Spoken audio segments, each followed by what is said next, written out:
Au troisième jour de notre séjour en Bretagne du Sud, nous nous rendons sur l'île de Belle-Île, au-delà du golfe du Morbihan, un trajet de 2 heures en bateau avec un arrêt au port Navalo à la sortie du golfe.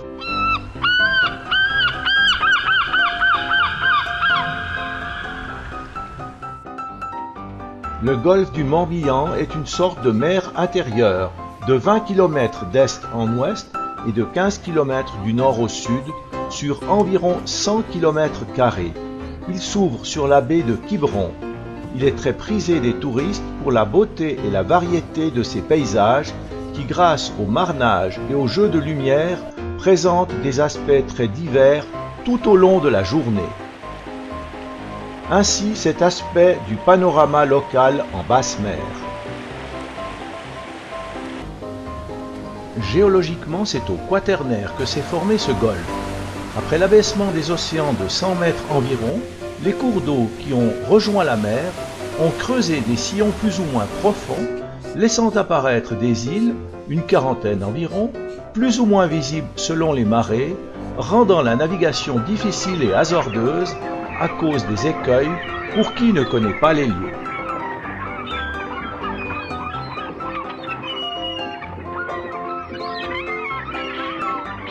Sur notre gauche, une petite chapelle dédiée à Saint-Antoine, où les pêcheurs venaient prier autrefois pour réaliser une bonne pêche.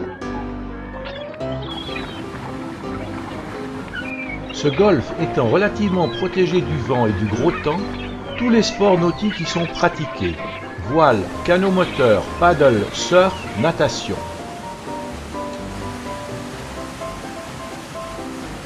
La civilisation mégalithique n'a pas seulement touché le continent comme à Karnak, mais aussi certaines îles, comme ici avec ce gros rocher.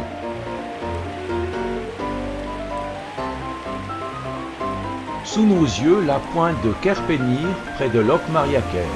Nous y étions la veille. En face, c'est Port Navalo, c'est là que nous quittons le golfe. Port Navalo, ancien repère de pirates, est aujourd'hui surtout fréquenté par les cyclistes et les randonneurs, dont certains montent à bord pour poursuivre leur escapade sur Belle-Île.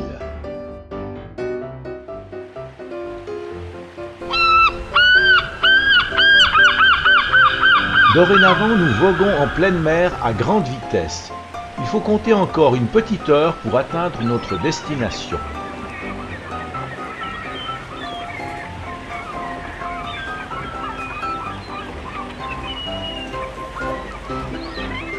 Belle-Île est l'île la plus importante de la région par sa taille et son rôle touristique. Le palais et son chef-lieu, c'est un port de pêche, mais aussi de plaisance et de débarquement de touristes avides de vie insulaire, de VTT, de randonnée. Sa surface est de 17 km² et sa hauteur de 58 mètres, ce qui peut surprendre quelques cyclistes peu habitués à des montées. On loue aussi des voitures pour arpenter les routes qui nous conduisent au bord de falaises souvent impressionnantes dans cette configuration schisteuse d'origine volcanique. La citadelle de Vauban, aussi appelée parfois le cuirassé de l'Atlantique, surplombe la ville. Elle fut prise par les Anglais à la fin de la guerre de 7 ans, en 1761, et rendue 2 ans plus tard lors du traité de Paris.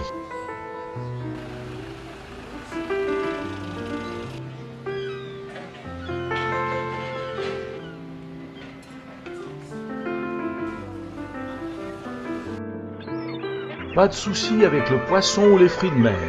Nous sommes dans un port de pêche, tout est frais de ce matin.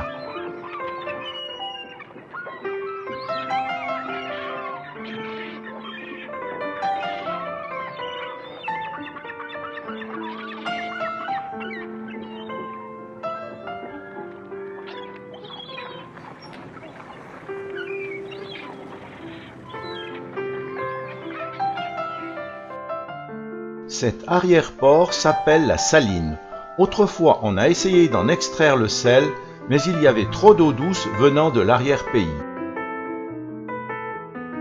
La maison néo-bretonne est le type d'habitation construit depuis les années 60, soit individuelle, soit en lotissement.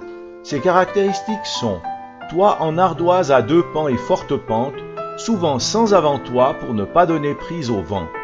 Les pignons dépassent du toit avec une bande en béton de 20 à 30 cm de large. Cette façade est souvent face au vent, avec peu ou pas de fenêtres. Il y a 2 ou 3 cheminées, très souvent aux extrémités. Les murs blancs, autrefois, sont de plus en plus colorés. Les encadrements de fenêtres et portes sont en granit. Elles sont souvent construites en longueur sur un seul étage, au plus sur un deuxième aménagé sous le toit. Bangor est la commune située au centre de l'île. On arrive dans la rue principale, et ça je vais vous en parler tout à l'heure quand on va arriver sur le premier site. On découvre la rue Claude Monet qui a séjourné ici à Belle-Île. On va apercevoir sur la gauche la petite rue qui part, et bien c'est la rue Arletty, qui a très bien connu Belle-Île également. Regardez ces petites maisons, même dans le bourg, voilà, ça reste des petites maisons, ça ressemble plus à un village qu'à un vrai bourg. On arrive sur sa place principale avec son bar tabac, son épicerie. En face, regardez la mairie qui a une particularité, c'est une maison à 4 pans de toit, alors que je vous avais dit qu'à Belle-Île c'était 2 pans de toit. Et bien ça c'était les maisons des pilotes. Les pilotes, vous savez, c'était les gens qui étaient chargés de rentrer dans les bateaux dans les ports. La crèche qui sert pour toute Belle-Île, son école, on voit les enfants qui jouent dans la cour de récréation. Et on arrive à côté de son église qui est assez récente, elle date de 1879. Ici, au centre de l'île, la végétation est abondante, tandis que sur la côte ouest, battue par les vents, elle est rase. On le verra tout à l'heure.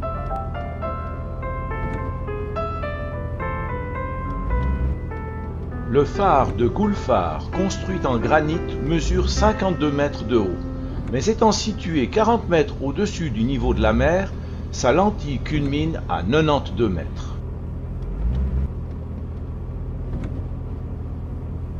L'hôtel Castel Clara, un 4 étoiles, est aussi un centre de thalassothérapie. Sur la gauche, le centre lui-même, et à distance, à droite, un hôtel 3 étoiles. François Mitterrand y venait régulièrement. Nous abordons ici la côte sauvage avec un navire de guerre à la manœuvre et une visibilité extraordinaire. Nous avons beaucoup de chance. La végétation est maintenant très rase. Au fond, le phare. Voilà un site qui vaut le détour, les aiguilles de Port-Coton. Je suis dans un pays superbe de sauvagerie, un amoncellement de rochers terribles et une mer invraisemblable de couleurs. Ainsi décrivait Claude Monet la côte sauvage qu'il a peint lors d'un séjour en 1886. Avant de vous laisser descendre, regardez ces rochers qu'on appelle les aiguilles. On va regarder le premier, le plus grand.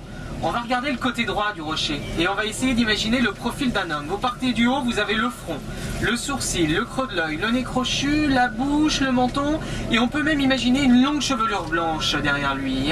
Alors de par sa ressemblance au Bourbon, on l'appelle Louis XVI.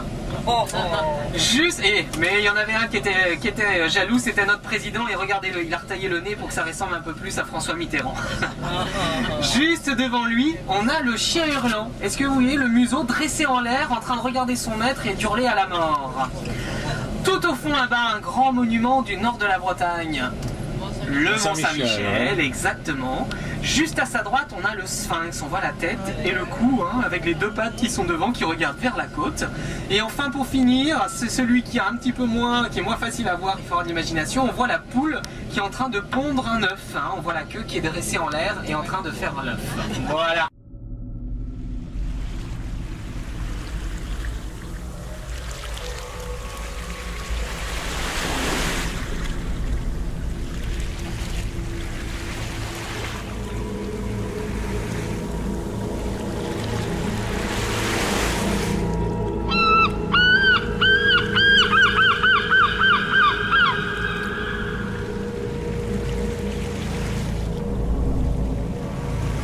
Ici on est à la pointe nord où les courants se retrouvent et c'est vrai qu'ici l'hiver il y a énormément de remous et de brassage et de courants et que c'était une pointe un petit peu dangereuse. 10 hectares, c'était la propriété de Sarah Bernard. Les arbres penchés vers l'est sont le résultat du vent d'ouest qui souffle en rafale, surtout l'hiver. Partons à la découverte de la pointe des Poulains et du domaine de Sarah Bernhardt, une des plus grandes actrices tragédiennes du XIXe siècle, que Cocteau appelait « monstre sacré », expression créée à son intention. Premier fort que Sarah Bernhardt avait acheté. Ça lui correspondait très bien, vous savez, c'était une tragédienne. Alors Sarah Bernhardt, comme je disais, elle a fait construire ce bâtiment qui est la partie des 5, le bâtiment qui s'appelle les 5 parties du monde. Il y avait 5 chambres, chaque chambre était décorée d'une manière justement d'un des continents. Et c'est là qu'elle accueillait son fils et ses petites filles. Sarah Bernhardt aurait voulu être enterrée sur ce grand rocher plat devant nous, mais décédée à Paris, elle sera pour finir inhumée au Père-Lachaise, ruinée car faisant tout dans la démesure. Devant nous la pointe des Poulains, l'extrémité nord-ouest de l'île, sur la commune de Sauzon. Aujourd'hui, par grand beau temps, tout est calme, mais lors de tempêtes d'hiver, la presqu'île est parcourue par des vents violents et ses côtes balayées par des courants très dangereux. Par marée haute, l'extrémité où se trouve le phare devient une île. Il s'agit d'une zone protégée.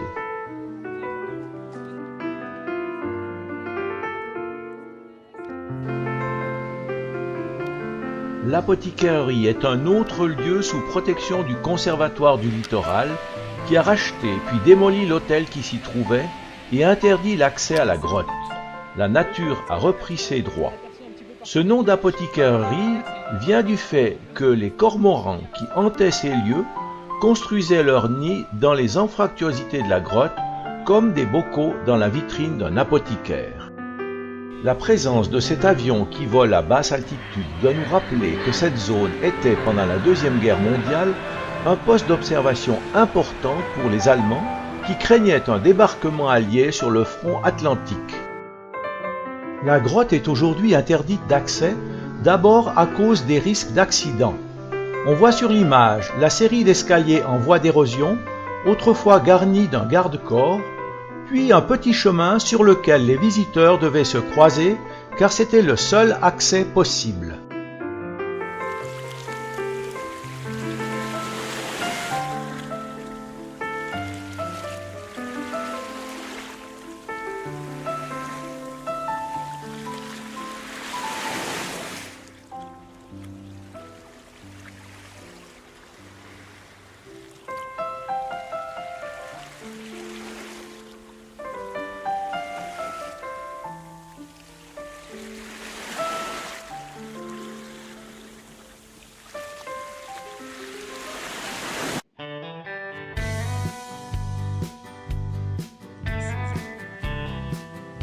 Notre dernière étape est pour le port de Sauzon, une situation exceptionnelle au fond d'un golfe qui malheureusement à cette heure se présente à marée basse.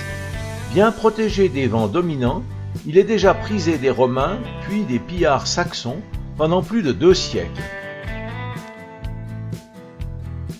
Son activité actuelle, c'est la pêche avec une conserverie de poissons et la navigation de plaisance.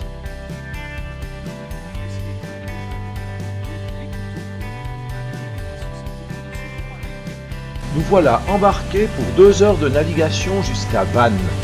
La journée fut magnifique.